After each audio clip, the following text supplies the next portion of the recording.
there's I don't have.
Well, that's everyone got him in.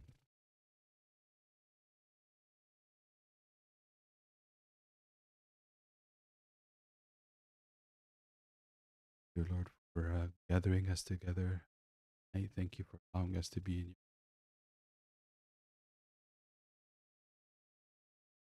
your evening. Thank you, speaker, attendance, person, or through Zooming, streaming. We ask you, Lord, that you bless this meeting, bless our speaker, bless our hearts and our to learn and to benefit and to grow. We ask you, Lord, that you bless marriages and help us to grow in whatever stage our relationship is in, learn to love and hate, to be agreeable through your grace and through the intercession of Saint Mary and all the saints. We ask, Lord, that you hear us when we pray thankfully, saying, Our Father, who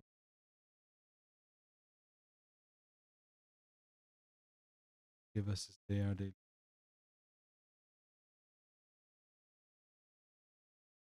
salvation,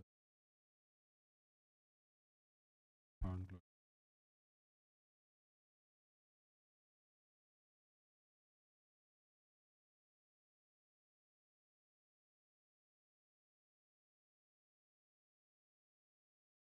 All right. Hello. Good evening. Okay. So, in the name of the Father, Son, the Holy Spirit, one God, amen. With God's grace, we want to talk about a skill. Skill. Okay. And the word skill is very important because skill means you can learn it and get better at it. Usually, when we talk about agreeableness, almost always we're talking about a personality trait. But I want to focus on this word from a very different angle, which is not a personality trait, which usually means like a pleasant person. But what I want to focus on is a different angle, which is that the skill of agreeableness, something we can all learn about and grow in. So I want to start off with some common scenarios. I have 4 of them. The wife, there's just general. I'm not using names, just general. And I promise the next one starts with husband. So I'm being balanced. I just have to start with someone. Wife is explaining her emotional experience during a past interaction, and the husband interrupts to say that her experience does not align with what he meant or intended. She's saying, and this happened, and then he says, "You're overreacting," or "That's not what happened. It didn't happen. It wasn't 5 times that happened. It was really 6. It was 7. It was 10." And usually when that happens, the one who's speaking, like who's trying to communicate a message, often wonders, they either have 2 reactions inside of them. One is they want to stick to the 5. They say, no, it was 5. Or they say in their own head, or maybe they say it out loud, it doesn't really matter. It's not the point. Like, it's not the point if it was 5 or 6 or 7 or 10 or 1, right? Next scenario, the husband is telling a story and the wife interrupts to correct some details. Like, you could just tell a story. Oh, and we were going here, we got stuck in traffic, and we were late for like 10 minutes. And the husband says, it wasn't 10 minutes, it was like 20. The wife responded to an issue when the husband wasn't available to provide input. And the husband criticizes his wife for how she handled the issue. You shouldn't have let the kids eat that. Or why didn't you say X and Y and Z to your coworker? So the rather than affirming her, acknowledging that she tried to make the best decision that she could, his response is a criticism. It's a disagreement. The husband makes, this last example, the husband makes a discretionary purchase, has little value to the wife, and the wife criticizes his decision, even though they are in no financial trouble. Like, let's just say he buys a pair of sneakers, and the wife says, why'd you buy that? We don't need any more shoes. We have so many shoes. Maybe it's easier to understand that if I flip husband and wife. The wife buys a pair of shoes, and they're in no financial trouble, and she just says, oh, I got this pair of shoes. And the husband goes, oh, why'd you buy that? You have so many pairs of shoes. Already, a disagreement. First thing, a disagreement, right? I remember a boy that I was working with. He was about 15 years old. He got his license, and he passed the test, and he goes to his mom. He says, "Mom, look, I passed the test," right? And the mom goes, "So what? Any homeless person can get a license." Like, I mean, that wasn't the only option for a response. You could have, but that is not what came out at all. Like, at all, right? And I spoke to the boy after. He was crushed. Like, he was so crushed. All right, the microphone is distracting. because it keeps coming in and out. Do you mind if I get? Thank you. All right. So, just some definitions for us to work with, okay? The word agreeable, according to the Cambridge Dictionary, means willing to do or accept something, okay? So, whenever you add ness to something, it means like the state or the quality or the condition of that thing, right? So, agreeableness would be the state of being willing to do or accept something. Just in general, just as a disposition, as a person, being willing to agree, being willing to align, being willing to find similarity. It's a bit helpful to see what the opposite of that is. Disagreeableness is the state of being unwilling to do or accept something. And I think as we start to talk a little bit more about this and explain it, you can start to think about some people who they generally just like go about life disagreeing with things. You just disagree. I remember, I always like to tell this small story. It's not even a story, it's just an example of in the church I grew up in, there was this servant. You know how like sometimes when we're celebrating the feast of a certain saint or the martyrdom of a saint or something, we put like their icon on the side here and we put a candle in front of it. I think sometimes we do it here in this parish. And so we just put it there. And you know, we happen to have a lot of icons in that church. So whenever, almost every Sunday, every liturgy, we'd be able to put an icon of a different saint up. But for some reason, this servant, every time during liturgy, he'd walk by that icon and adjust it. And I'm like, why are you adjusting this icon? Like, we've done this now thousands of times. Why do you need to adjust it? Like, it's a distraction. You know, is there a right answer for like the precise by centimeter position for where this icon should be? No, there's no right answer. I mean, it's in the right spot. Keep going. Close your eyes. Pray. You know, why adjust the icon? But that's what we're doing with our kids all the time. That's what we're doing with our spouses all the time. We're always adjusting, always just correcting. We're disagreeable. We're practicing disagreeableness. Is everybody with me so far on this? Okay, all right. Is anybody bored? All right. This is kind of a pretty like a specific topic. Simple examples of practicing agreeableness, and then we're going to go into details, okay? But just some simple examples so you can start to appreciate what are we really going to do at the end of this. You know all this advice, and anyone who's even like started to teach Sunday school, or give a presentation. When you're giving a presentation and someone asks a question, you're taught this very simple technique, low-hanging fruit, easy technique, right? It's like an easy one. You say, someone asks a question, you say, that's a very good question, right? Or you say, thank you for asking that, or I really appreciate that question, right? I think you guys have all heard that before. It's like, hey, if you're giving a presentation and your audience asks a question, just say, that's a really good question. Thank you for asking that. Maybe you could also use that to stall a little bit because you need to collect your thoughts. But that you just start off with an affirmation, with alignment, with agreement, saying, that's a really good question. In other words, another way of saying that is, we're similar because I think that's good. That was good. We're similar. We're aligned. Showing empathy is a way to practice agreeableness. When someone is saying something like, wow, that was really frustrating. Or you say, wow, that sounds really frustrating. Usually when you show empathy in that simple way, usually the person responds with, yeah, and then they keep going, right? It's very like, you can almost expect it, right? So showing empathy is a way to practice agreeableness, saying, yeah, like that sounds really frustrating. And then they're like, yeah, it was really frustrating. And then this and this happened and this happened, right? So it shows that you're in sync with the other person's experience. Jesus said to the Samaritan woman, in that you spoke truly. Like he's showing we're on the same page. Like he found the spot where they were on the same page. And he called it out. St. Paul to the Athenians, for as I was passing through and considering the objects of your worship, I even found an altar with this inscription. to the unknown God. Therefore, the one you worship without knowing him, I proclaim to you. Basically, he's saying that's valid. There's validity in that. I have some agreement with that. There's some agreement. And I'm going to add to what we're doing here. There's some agreement.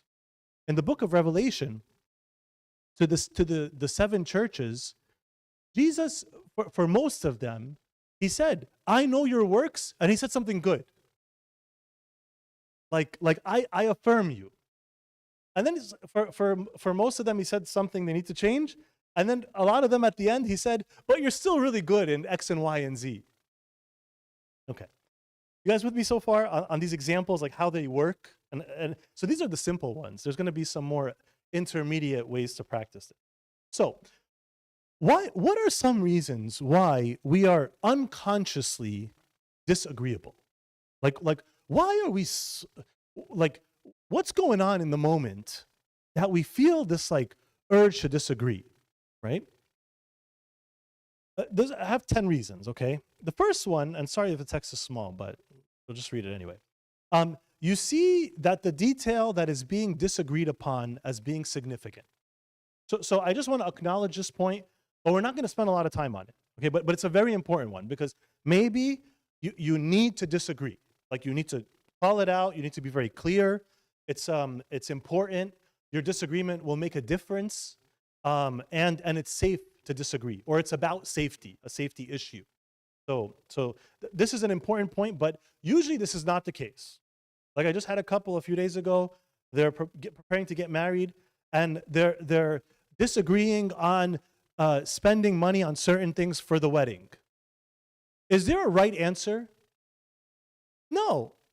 They both have different values. One sees buying this as valuable. The other one sees buying that as not valuable. Welcome to marriage, right? You have different opinions.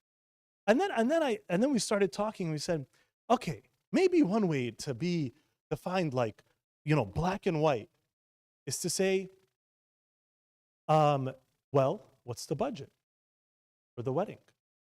Like, let's just get a number. I said, I remember because I was trying to go through like a little journey with them. I said, well, why isn't this just a math problem? You have a budget. Do you agree on the budget? Yeah, we agree on the budget. The budget's X. Okay, let's put the things and see if and the budget. And they said, oh, it doesn't work. And I said, okay, so a compromise will need to be made.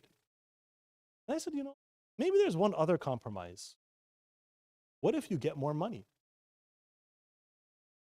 And we entered into a very big discussion about the feelings around money and what it feels like to let go of money.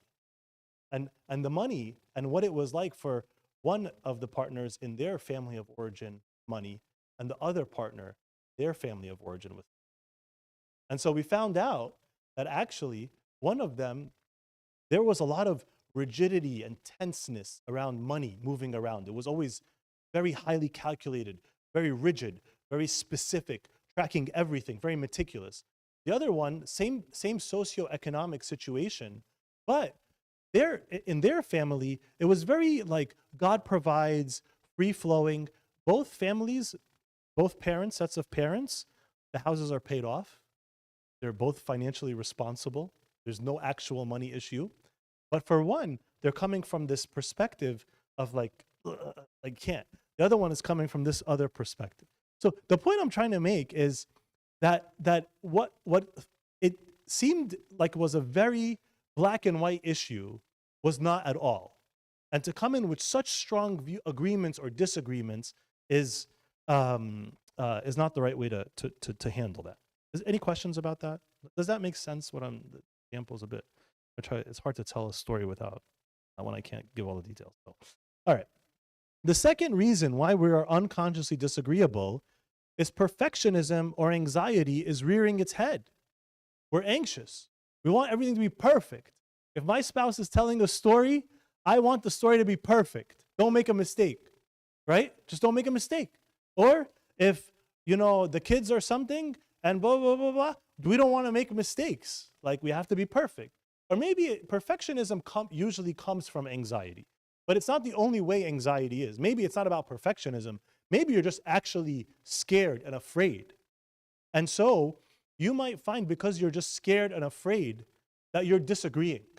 Because disagreeing, as we'll get to later, there's a deception that disagreeing is safer than agreeing.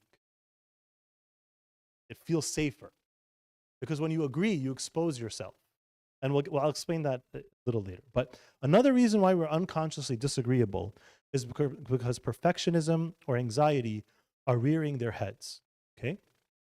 Another reason is you want to show that you have value and significance. If I wasn't there, something imperfect would happen. So you just correct something. You just correct something. And you say, and in your own head, you're like, oh, you see, if I wasn't there, that thing wouldn't have been corrected. It may not have needed to be corrected, but you corrected it. Kind of like with the icon thing, right? It's like the person just trying to show, like, could be, I don't know what's in their heart, but they could be trying to show that, hey, look, if I wasn't here, the icons would be in a mess. They'd be all over the place, right? We done this thousands of times, never had a mess. But they're trying to show, hey, I'm significant, because if I'm not here, there's going to be mistakes, right? Another reason is you admire / are proud of, or envious / jealous of, your spouse's ability to hold people's attention, or your spouse's ability to X or Y or Z, and you want to ride on their coattails.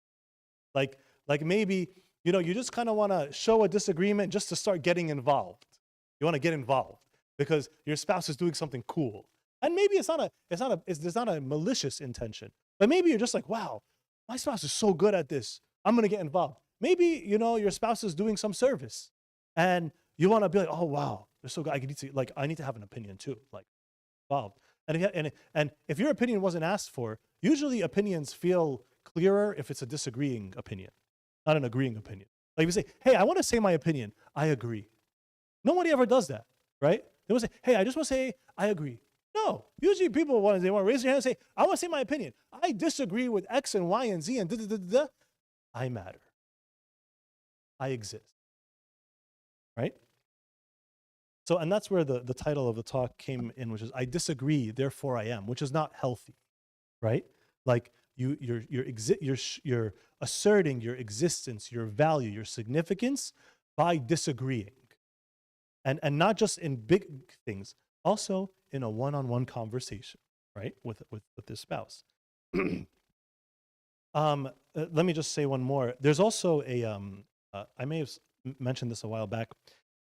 There was an experiment done with children. They showed parents how to play a video game. They showed parents how to play like a video game. And then they brought the kids in and they had the kids play the video game. And they had the parents watch their kids. And then there were a lot of things they were looking for, but for the focus that was relevant here is some parents, the kids were like playing inefficiently. They weren't succeeding in the game. It's the first time playing it. So some parents, they jumped in. They said, no, don't do it that way. That's not right. Like, wait, like, no. They just started just interrupting, correcting, adjusting. Some parents even took the controller from the kids' hands and finished the game. There were some parents who just let their kids do it. And there was a very small percentage of parents who were like really advanced, who what they did was they encouraged the kid, something called scaffolding. Like they encouraged the kid, told them something they could do differently, and then let them try again. Right? So they give it encouragement, let them try something different. And you keep doing that again and again and again until they figure it out. Like they're building on top of each other. So we do that. We could do that with our kids too, right? We think, hey, you know what? If I wasn't here, you'd be making so many mistakes in your life. And so that's why I need to give you advice. You have to listen to me. But of course, what we end up developing is kids who end up just doing things behind our backs. That's it. Like they could do it. Do whatever they want. By a certain age, you really can't control anything, right? Another reason, you are using the disagreement as a distraction from the underlying issue. Like, so when I was saying like, oh, it wasn't 5 times, it was 10 times. But really, what really matters is that you're not hearing the emotional reality of your spouse. Your spouse doesn't feel heard. It's not about 5 or 10 times. But, this happens during couple sessions. You're in the middle. There's a finite time for that session. Like, you need to take up, the 50 minutes are gonna pass, right? So some spouses, they just have this habit of getting caught up in the details that don't matter. Before you know it, we have 7 minutes left, and we finally got to the issue that matters. But why? Because you just wanted to jump in on details that don't matter. But you're doing it because there's an unconscious incentive, which is I don't want to get to the real issue because I have no idea what I'm going to do it. Get to the real issue. I want to, okay, if it comes up, but I want the time to run out, right? You're afraid that if you show any agreement, that it will be interpreted as global approval. So you don't want to for you, you're seeing this as very black and white. That if I show any agreement, that means I accept everything they're doing. So you say, you know what? I'm not going to agree with anything. And can you imagine? That's you're kind of like at a stalemate, because to do things right, it's a journey. It's like you have to grow in that. So if you're in this position of disagreeing with your spouse, and they're trying to do some things right, and they're actually getting some things right, you're going to disagree with all the right things that they're doing. They're going to feel hopeless. They're going to feel disappointed that they can't do anything right. And at least, you didn't agree to everything. But you never were agreeing to everything. That wasn't the question, right? Number 7 is you're using the disagreement to indirectly communicate that there is broader discord. Like instead of using the disagreement on the 5 or 10 times as a distraction, what you could really be doing is to communicate that, hey, there's a bigger issue here. And I don't know how to articulate the bigger issue, but I just want to make it clear that we're not okay. Like, we're not okay. I'm disagreeing. It's kind of when somebody says, they're not in a good mood. They're being very difficult. What do they really mean? That person is practicing disagreeableness in those moments. And why are they practicing that? Because sometimes you're not happy with what's going on in the relationship. You don't know how to articulate that, so you just become disagreeable. It's almost like a way of protest, right? At least there's some problem that someone needs to react to. Hopefully, through that problem that I just raised, we'll get to the core issue. But sometimes also there's a personal issue.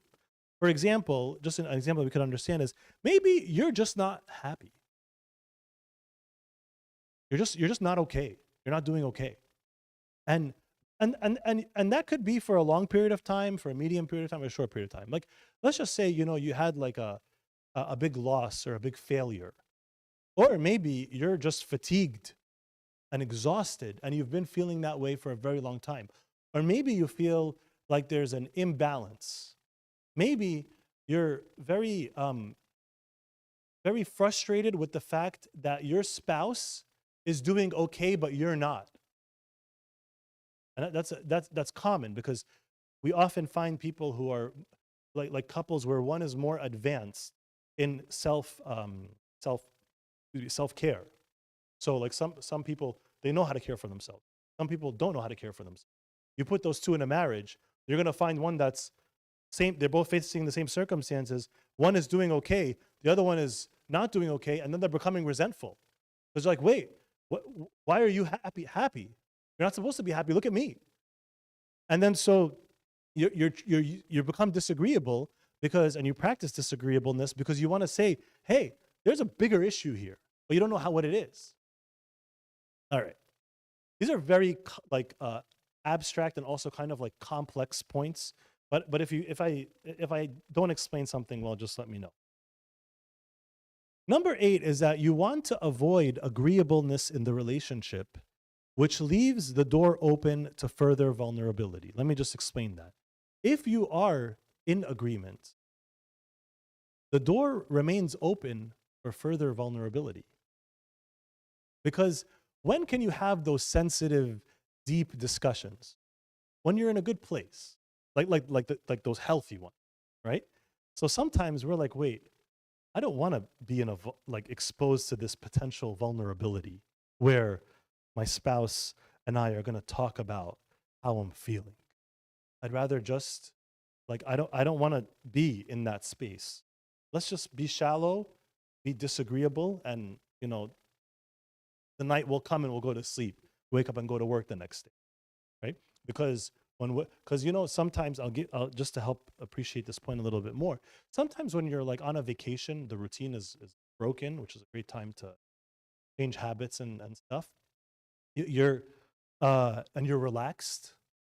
Sometimes one of the spouses like feels like there's a lot of like open emotional space, capacity, and time. They want to talk about something. Talk about it, right? And so you can avoid that if you're in an argument. If you're in an argument, that's not going to happen. And so that's a reason why we could be unconsciously agreeable.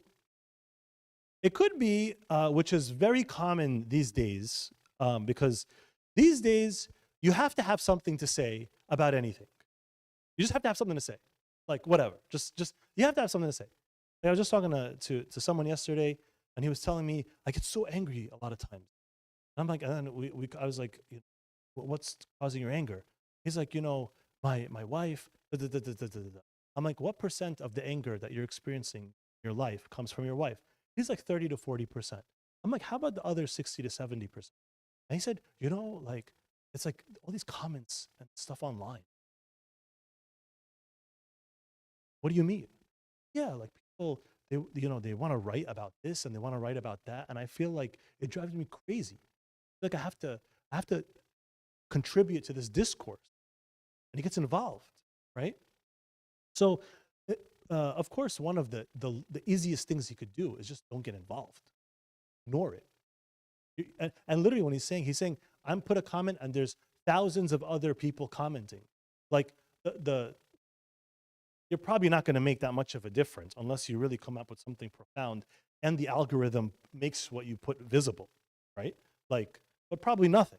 Probably it's costing you more than anything. It costs all these, another topic for another day, but it costs all these companies nothing to have your attention. To get a minute or an hour from you could cost them 2 cents or 1 cent, right? But the cost of that hour to you could be hundreds of dollars, could be thousands, could be a mistake that you'll regret forever or for a very long time. So what happens is that we sometimes feel that we have to say something. And so one of the easiest bad techniques, like a bad technique for having something to say, is to respond with the opposite of what the other person just said. You have generated no new content, you have no thought leadership, you have no opinion, but you have something, you have to say something. And someone just said their new proprietary idea, and you just respond with a disagreement to that because you have nothing else to say. You don't know what else to say. Yeah, I don't know. Like, yeah, but well, what if I don't know if I agree with that. What if we this and that, right? Your spouse says, oh, I thought we could buy this new nightstand for whatever. I don't know if I like the color. Do we need new nightstands? How about the cost? Like, what if you just agreed? What if that, have you even consider agreeing? But what I'm saying is that a lot of us, for these reasons, could have this the knee-jerk bias to disagree, right? Or to be in tension or conflict. The last one, this is the longest list we have. The other lists are bigger text and less things on the list. You think you're providing comfort by presenting an alternative point of view, missing that what might really be needed is empathy. And I'll give you one of the most, an example we could probably all understand. And we talked about this when we talked about grief. Someone says, I lost my mother, I'm so sad. And you respond by saying, oh, but they're in a better place. Like, yeah, but I still have to, I still have to go clean their home and look at all the memories for the next few days. and I wanted my I'm pregnant and I wanted my mother to meet the child, and that's not happening. So they're in a better place, but like, you haven't really said anything. All you did was present an alternative point of view.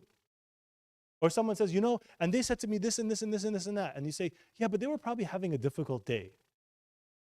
Sure, yeah, but that's not the point. The point is that the person telling you the story was offended and they're hurt and they feel disrespected and they feel ignored or whatever it is. And all you came back with was the person who offended you might have been having a difficult day. Like, what? Like, those aren't even related, actually. Like, they're not related, at least initially. All right, you guys get that point? That one? Okay, all right, okay, cool. All right. So, what are the costs of disagreeableness? What does this do to us when we're disagreeable? A few things. One of them is that disagreeable responses usually lead to a negatively charged interaction. Usually, like when you practice disagreeableness, usually that discussion or that conversation or interaction is a negatively charged one. It doesn't feel good. That's the point, right? And we know from other things that in our lives, in all relationships, we need to have a ratio of 5 to 1. 5 positive to 1 negative. So that's very important, right? So if the cost of it is that you have a negatively charged interaction, basically the cost of that is 5 positive things you already experienced. That's the cost. So like think of it as like two banks. You added 1 negative, you have to take away 5 positive, right? That's what's happening, right? So the positive things you experienced when those 5 positive things were happening all got subtracted out when you had that 1 negatively charged interaction. Disagreeableness has an opportunity cost, one of which is that we miss the opportunity to appreciate and enjoy the areas where we align, where we're similar, where we're in sync. So, and this is especially harmful in relationships where intimacy is already low. So there was an opportunity, you chose to make it negative. That means you missed the opportunity to benefit from it being positive. And now it's gone. Like that opportunity is gone now. Regardless of the costs, there was an opportunity for it to be something where you come closer.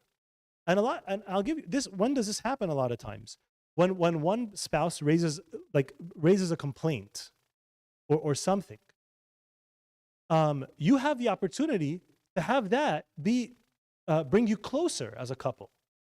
That's an opportunity. I was just talking to parents a few days ago, and they were dealing with an issue, and I said, this is every time you feel this almost like you cringe inside, like, oh, I want to do but this is awkward. I'm not comfortable with this. One of the first things you should tell yourself is there an opportunity? Is there an opportunity here with my children? They just did something and it made me cringe inside. But is there an opportunity? Could you now use that for something? Same thing with our spouses, right? Disagreeableness often fuels, this is about the self, and the next one is going to be about others. Disagreeableness often fuels, this is a cost, anxiety, self-doubt, self-criticism, negative generalization. Negative generalization is like everything is bad. Everything is bad. Life is not good. Life is not good. I'm going my way. So when you're always like in this disagreeable state, you're more likely to engage in self-criticism, self-doubt, and negative generalization. Towards the others, it often fuels negative perceptions, criticism, and mistrust of the other. If you're always seeing a person, or too often seeing the other person in a negative light, your general perception of them will be negative. They're a failure. They're not able to do anything correctly. I have to double check everything they're doing. They don't understand. They will never understand. They're biased. They're not trustworthy. By the way, if you do that enough, and you have like generally like a weaker, a spouse who's emotionally weaker, like on their own, independently emotionally weak, they'll start to believe that about themselves, and it'll screw up the power dynamic in the relationship. Because then they'll start to think, I can't do anything. I don't know how to do that. Just run it by my spouse, which is not what you want. Disagreeable actions use up more mental and emotional energy than agreeable ones. It's just, you're gonna be more tired. That's it. It's a lot more work. Overall, the more you practice disagreeableness, the less happy you are, and the less happy are those around you. Point. Okay. Now I want to talk about like what we talked about before was like in the moment, what's going on? Like in the moment, what's going on? Why am I practicing disagreeableness? But there's a big question that, you know, this is kind of like just planting some seeds for you to self-reflect and explore and think. Why am I this way in general? Like, why am I like that? Like, what happened to me? I remember had someone said to me yesterday, like, man, like, I can't believe what my dad did to me. Like, just like that, what my dad did to me, right? So let's talk about some of the origins of this disagreeable nature that some of us might have. We did not grow up in homes that had an agreeable culture. Every family has a culture, okay? And so some of us, many of us actually, especially from collectivistic cultures, right? Collectivistic cultures like Egyptian culture, Chinese, Indian, like many of these types of cultures, right? Versus individualistic like the Western culture. There's a lot of sarcasm in our homes, a lot of criticism, a lot of rigidity, a lot of low emotional intimacy or abuse. So if you grew up in a home where there was a lot of rigidity, which if once you put a rigid rule, anything different from that becomes a criticism, an opportunity to criticize, right? And you could, if you want to indirectly express criticism, you usually do it through sarcasm. All of that becomes emotional abuse, which leads to low emotional intimacy. All these things are connected, okay? So maybe we just grew up in a home where there wasn't like directness, affirmation, high emotional intimacy, a sense of safety. Agreeableness comes with a general exposure to the risk of being hurt or having an avoidable outcome. So those with higher anxiety or a fear of or anxiety around regret, like if you're worried about regret, some people, they hate regret. So because they're so afraid of regret, they're paralyzed in making decisions because they don't want to make decisions that they could end up regretting. They're so afraid of regret, so they don't make decisions. Or we call them indecisive, or they don't make a decision like beginning to end, like the full decision they need to make. They don't make those hard calls in life, right? So if you have anxiety or fear of regret, you will feel that it's safer to be disagreeable. It's safe for me to just say no, because really when I say no, if I just keep saying no enough, I remain where I am. Nothing changes. If I just say no enough to all these things that keep coming my way, I maintain the status quo. I'm familiar with it.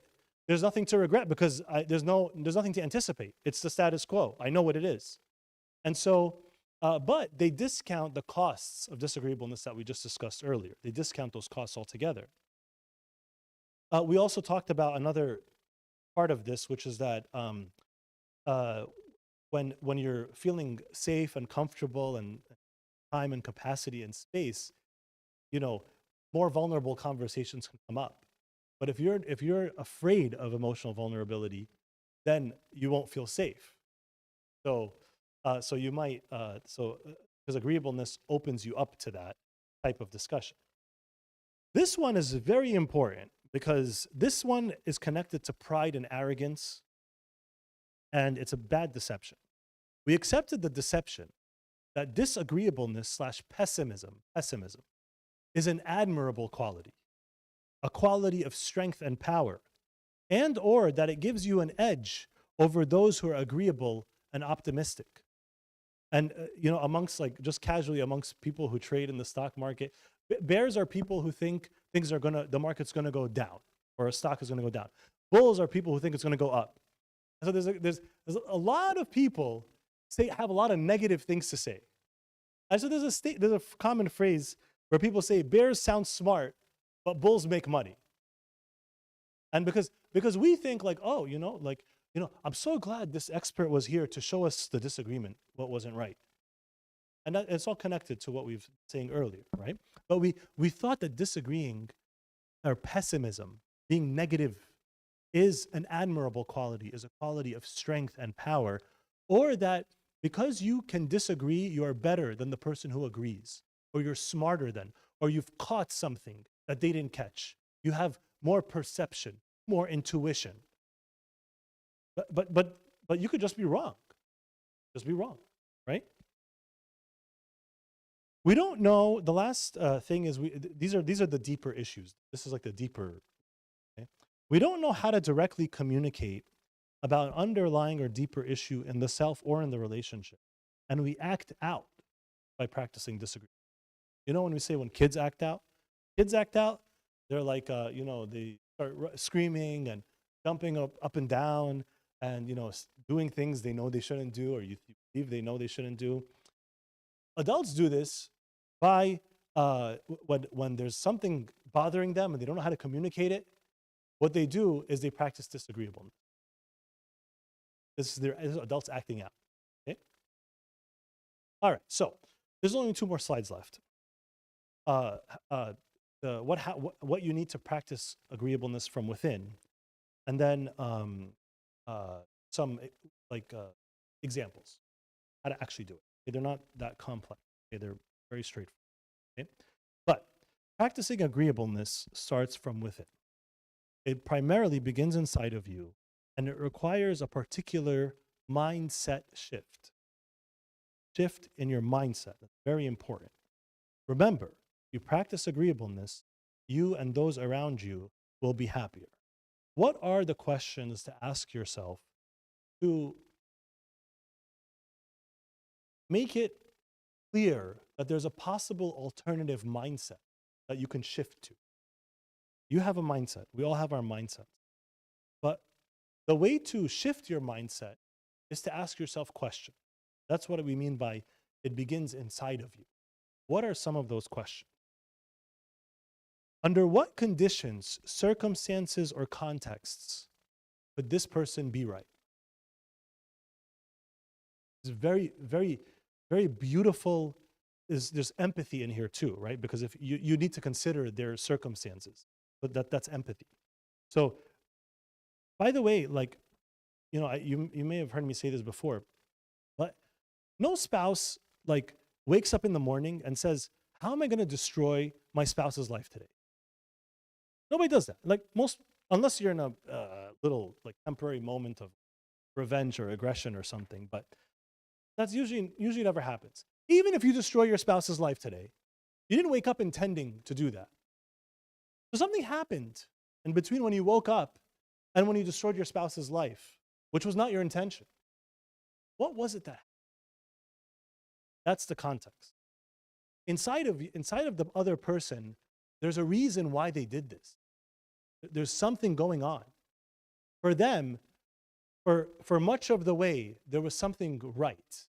There was, for some reason, I'm not saying from an absolute perspective it was right, it was good. But that's not the point. Because you're never going to get to talk to anybody about what's absolute and objectively right until they feel heard and understood and safe with you. You can't tell someone, "Hey, but what does Jesus want you to do?" They'll be like, "What do you mean? What does Jesus want me to do? You don't even care about me. I don't even know who you are." Of course, that's the right question. What does Jesus want you to do? That's the right question. That's the ultimate question of all our lives, of every second we live. But if the person doesn't trust you, if they don't feel safe with you, if they don't feel like you understand their perspective, they don't care what questions you have. They don't care about your opinion. By the way, don't just think about your spouse, also think about your kids. Think about any other relationship, right? If someone doesn't feel understood, they're not going to care what you have to say, because if you don't feel understood, there's no reason to believe that what the other person will tell you is relevant for you because you don't think they understand you. Like, if you don't understand me, why would I think that what you're about to say is relevant for me, is good for me? I don't even think you understand me, right? And I remember when I was really young, my father confession said to me, anybody ever tells you you don't understand, pause. Like, that's a very sharp statement, a very sharp point that we're missing something here. Like, whenever you hear that, like, stop everything you're doing and focus. Like, because usually people don't say that so clearly. It must be really bad if they're saying it that clearly, right? But even then, if they're not saying it, usually they're feeling it. You don't understand. So ask yourself this: under what conditions, circumstances, contexts would this person be right? Where do we agree? Where do we agree? Like, what do we agree on? Of course, as you know, when we're having a disagreement, usually we're just, the attention is all given to the points of disagreement, where we disagree. But the points where you disagree are not the ones that have the highest return on investment for bringing you closer, at least early on. It's the points where you agree, right? It's kind of like when St. Paul said to the unknown God, right? It's like I know there's disagreement there. Like, yes, there is. But there's also agreement. And it's through the agreement that we can discuss and build the relationship and the rapport and the trust and the safety to discuss the disagreement. What is something that I can affirm in what is being communicated or done? Like when Jesus said to the churches, I know your works, that you love this, that you do that. So, for example, by the way, this is like this is one of the 5 love languages, words of affirmation, right? And when we talk about any of the love languages, we always say they cost nothing. You don't need it like a reason.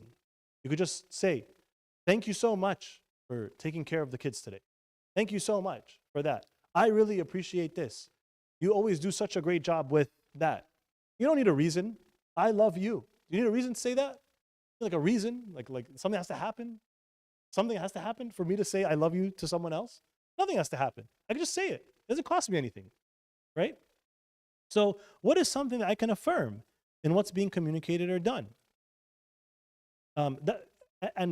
Just to kind of let this point hit home a little bit, ask yourself, how hard is it when you're in a fight to say I love you? That's why it's important to say it. Because in that moment, that difficulty is telling you where the opportunity is. It's telling you what you need, right? Like, it's like you're so upset. Whoa, and I want to say, like, you're upset, whatever, and you're like, first, I want to start off by saying that man, by the way, that's what Jesus did all the time. Like, that's what Jesus did all the time. Like, that was his MO. Basically, I love you. Now let's talk about stuff. That's what he did all the time, right? Zacchaeus, come down. I got to go to your house. Like, we got to hang out. That's love, right? Big thing. The woman caught in adultery, he said nothing to her. He says, I don't condemn you. That's it. He did an act of love by, challenging all those people. Like, he interrupted her murder, her execution. And then he said, the first thing he said to her, like, where are those who condemn you? And he said, I don't condemn you either. That's beautiful. Go and sin no more. He could have said 1,000 other million. And everything that he would have said would have been right because he's God, right? But he affirmed.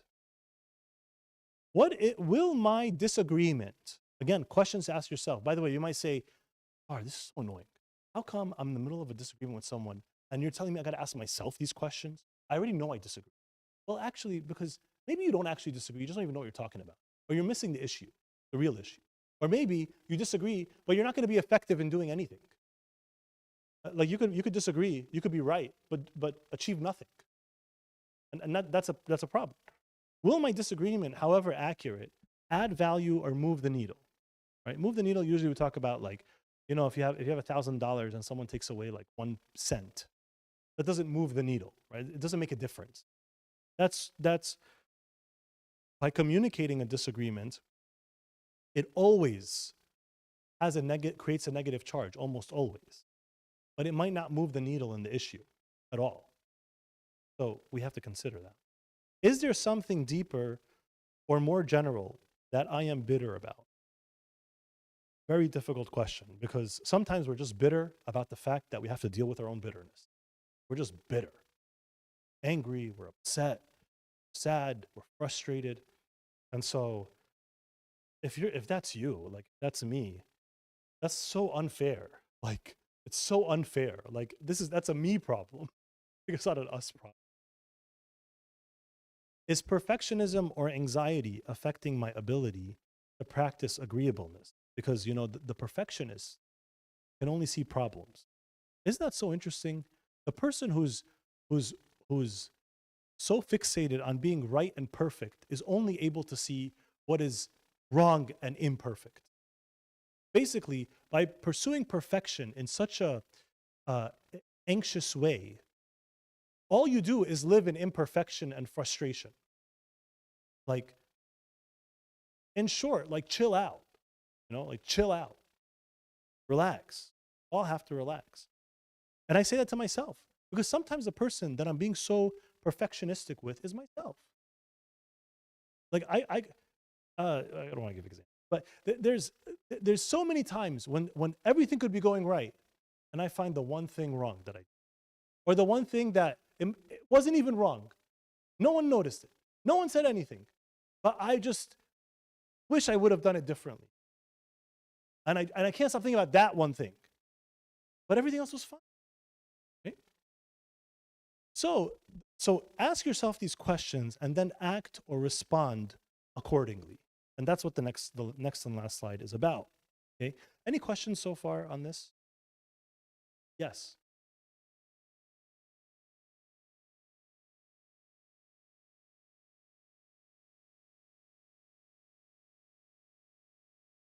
So if someone has like character traits of being a perfectionist, where not necessarily perfectionism, but say for example, I'll speak for myself, like in the role of pharmacy, right? I'm looking for the errors. I'm specifically looking at what the technicians typed and what I'm verifying.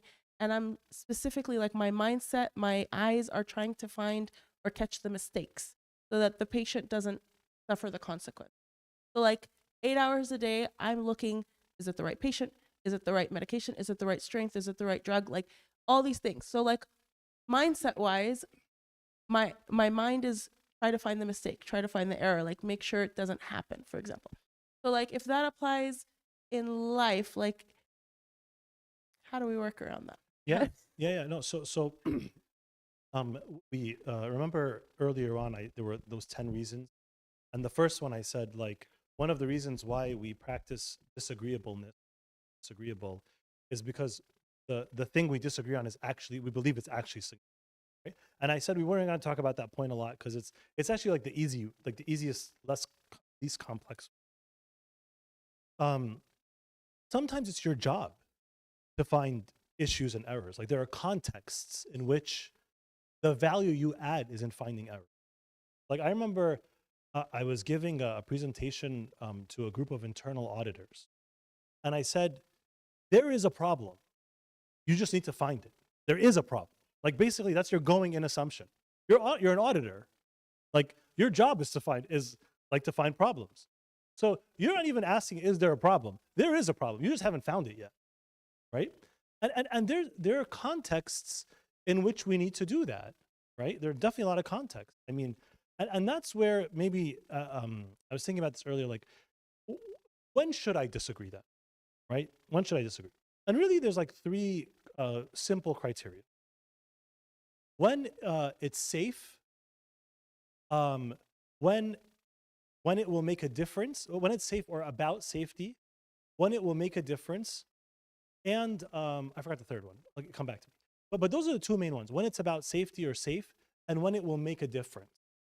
So a lot of times the disagreement might be right, but it's not about safety. It's not safe to say it. And also it may not make a difference. Like some couples who are fighting about the biggest issue, some of the most complex issues you could have, will one will be passing by the kitchen and will say, you didn't put enough salt on the, like, or just make sure you don't put enough salt. You don't put too much salt in the pasta, or whatever, right? It's like, wait. You don't have the capacity. You don't have the leverage for that statement, because your relationship is very rocky. So what I'm trying to say is, the short answer to your question is to discipline yourself to clarify the context, understand the context, because it is very okay in some contexts to be critical, to look for problems, right? Like, I'll give you an example. Like, I know a doctor who says, when I look at a newborn, I'm looking for issues. I'm looking for issues. Thank God. Thank God. I praise God that there are people like that for us, who will, you could look at a newborn, you don't see anything, and you have someone who's checking to make sure everything's okay. But you take that very same mindset into a relationship, man, that's a disaster. Like, it's a disaster. You're talking to a friend and you're having a conversation and you're looking for issues. Oh my gosh, like that's terrible, right? So basically, unless it's a clear responsibility of yours, unless it's safe, unless your disagreement will make a difference, basically everything else is in the context. This applies to everything else. Like, someone sends me, for example, numbers to review. Like, it happens to me at work or something. Someone sends me numbers to review. I'm the reviewer. Like, I'm the reviewer. So I like, once it gets past me, I'm responsible, right? So of course, like, I'm gonna, like, when I'm on my own, like on my computer, when I'm looking at it, I'm looking for issues. I'm looking for edits, right? Sometimes I could see, like, in what's being shown to me, it's not presented in like the way I would have done it. Doesn't matter sometimes. Doesn't matter. Like, there needs to be some flexibility. But if the message that would be communicated past me would be wrong, I got to say something. So we have to think about that. Sometimes, by the way, also, just another point, but that's like the end of my answer. That sometimes what you want, like the correction you want to make, is you need to wait for, like, you should make it. You will have an opportunity to make it, but right now is not the time. So you need to wait for the right time. So, and that's important, right? Like, for example, like a person is very agitated. Like, for example, a person just made a really big mistake, and they're dealing with the grief of the mistake. They're so disappointed, shamed. That's not the time to necessarily tell them, like, hey, by the way, like, you made a really big mistake, and here's how to avoid doing that. In that moment, they probably just need sensitivity, some space, to know that you still hold them in good regard, that you don't see them as being any less than. And then later, you bring up what you need to say. Does that answer your question? Are you sure? Yes. As you were talking, like, standing out to me, like, basically there's a high level. I realized I do this with certain people at work, and as you're talking, you hit on a key points that I feel like the reason why I do that, because I really don't like those people, and so I constantly disagree with them or point out their errors just because I don't like them, and I want them to know they're wrong. Like, I want them to know that I think they're wrong. I want to add my value and, basically make them look bad, frankly. So my question is, how do you, and if you apply that within a marriage, there's some level, I think you insinuated this, that spouse is trying to do the same. You're trying to be heard, make your spouse look bad, and you just don't like them. My question is, like, how does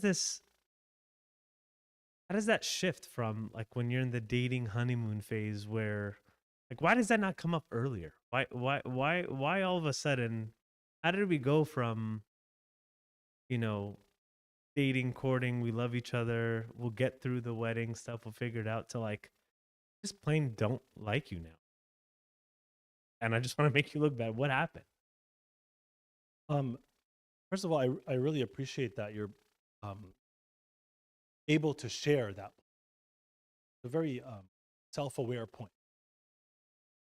So a lot of it has to do with, I'm just going to be a little direct here. It's not my goal to judgmental, but I just want to be direct here, is that it's because over time we've become selfish / self-oriented.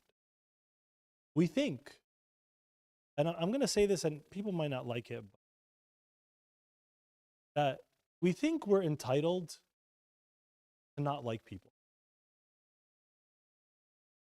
Like, I'm not saying this to you, direct, all of us. Like, who am I to not like someone? Like, Jesus died for them. I'm no better than them.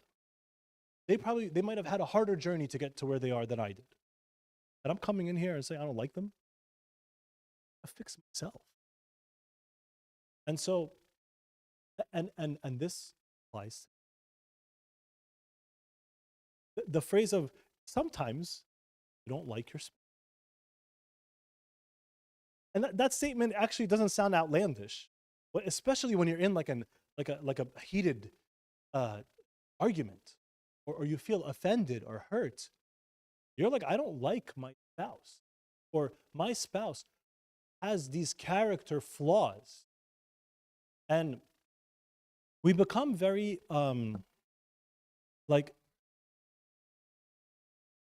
we become very self-oriented and selfish.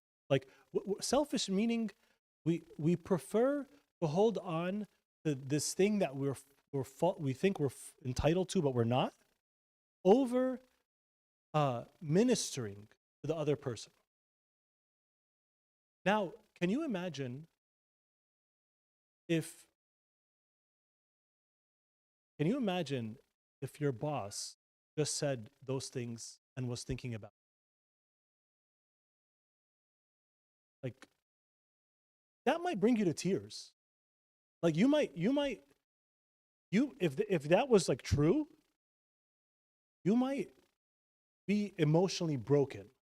You're like, wait, what? The boss doesn't like me? They're disagreeing with me to show me that they don't like me and to try to humble me. And you'd be so lost for so many reasons. Like, should I stay in this job? How do I get them to like me again? What's wrong with me? Am I really that bad? You know, all those things. It would create like a mini identity crisis, a professional one at least, you know? So what I want to say is,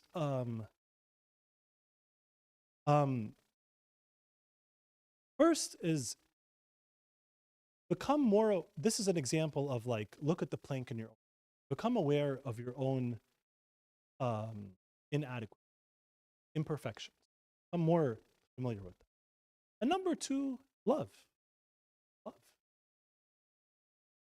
We there is no one that Christ did not die for. One Yeah. more. So like also like realizing too, like if you notice, like maybe like flip it around a little bit. You notice that your spouse constantly agreeing with you.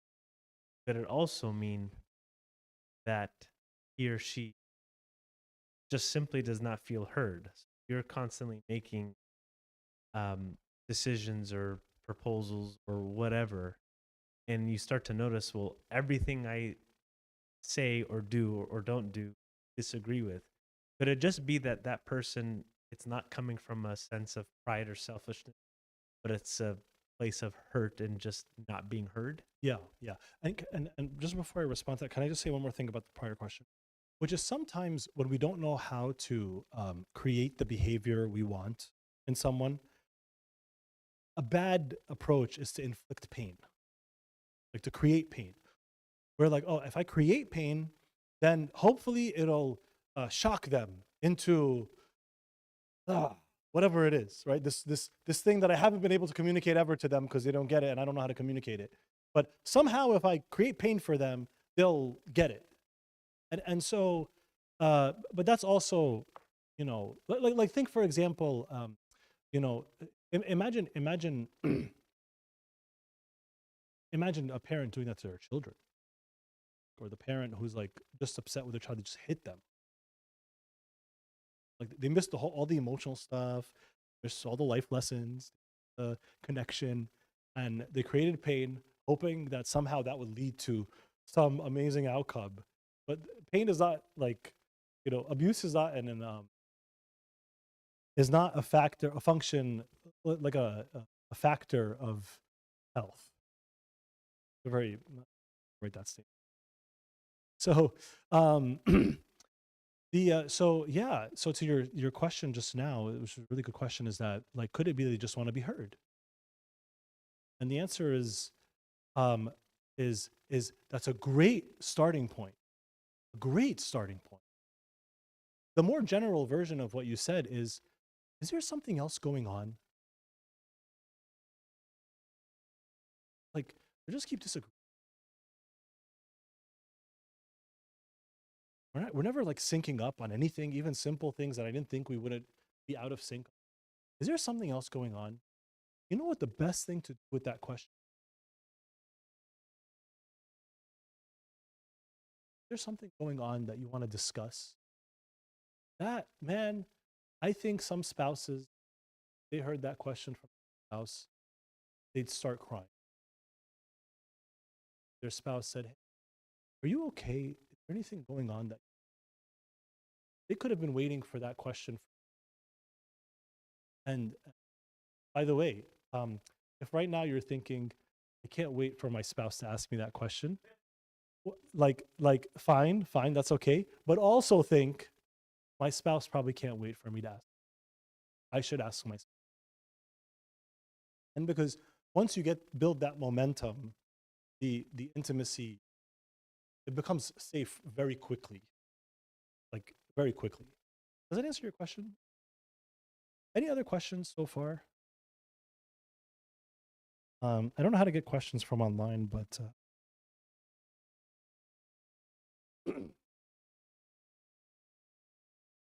yeah. So if one spouse is more agreeable and one spouse is more disagreeable, so if you're the agreeable spouse, definitely find a way to bring it up. Like eventually, and by the way, you might not bringing it up might not be. You might not bring it up as the first question of the thing. Like if you have like a playlist, it might not be the first question you start with.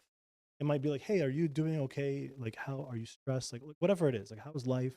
How are we doing?" You could even say there's a lot of questions that are really good. Like they're like fire starters, but in a good way. Like they really can bring up great discussion. Like, you know, how are we doing as a couple? Really, really nice question. Ask that question.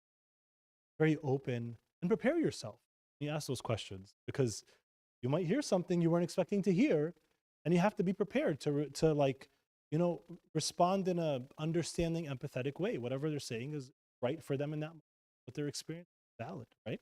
So, and then maybe well, it may be maybe if your spouse, you know, is with it, they'll say, "Well, how do you think we're doing?"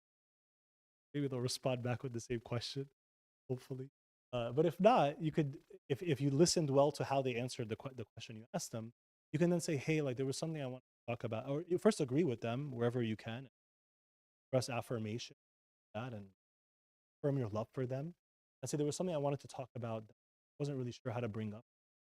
I know I have one perspective, and you know, I'm sure you have a different perspective, and I know your intentions are always family. By the way, that's a really soft startup, a really good startup. Giving the benefit of the doubt, affirming, assuming positive intent, love. It's humility that I might be wrong. I one perspective, Oh, there's another one. That's a really good way to open that topic up. Does that answer your question? All right.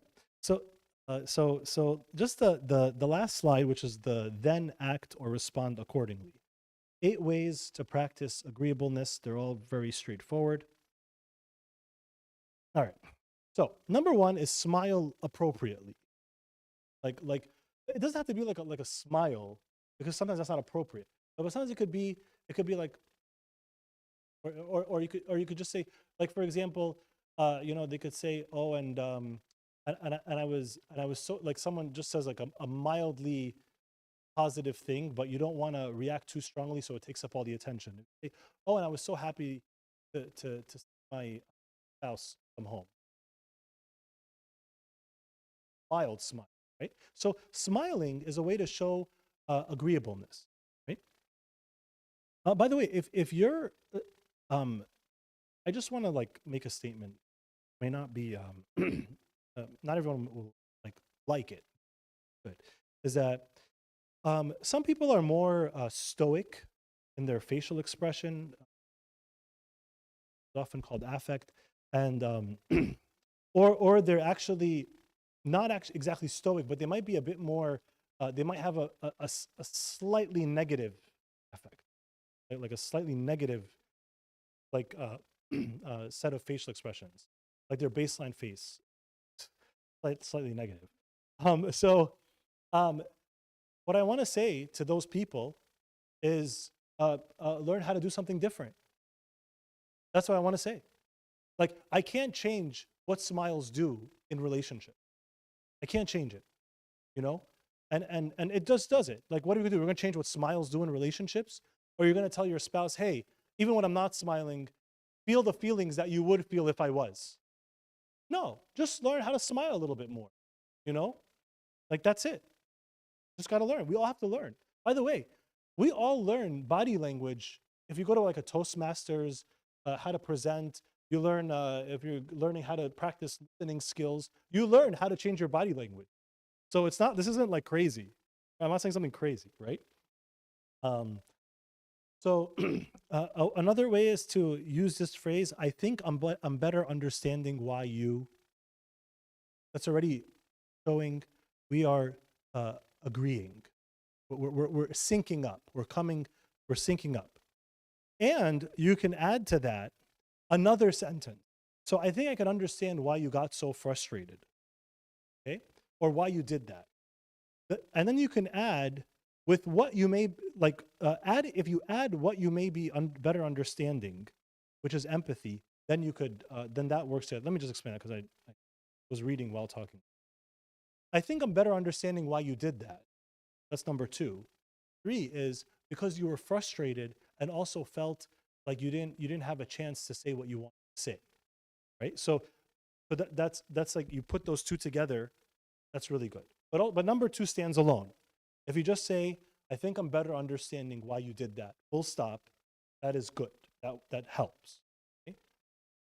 By the way, there's a few phrases I think we need to do a different thing about this, but a few phrases that I want you to watch out for, but they're very common nowadays, but we just need to watch out for them. When you say, if you simply say, I understand, I want to encourage you to avoid just that phrase, to say, I understand, right?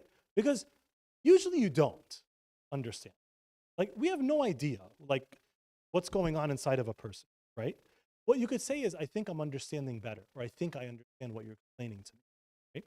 So if someone says if you're prompted and your spouse says, well, do you understand now? Fine, you could say, I understand.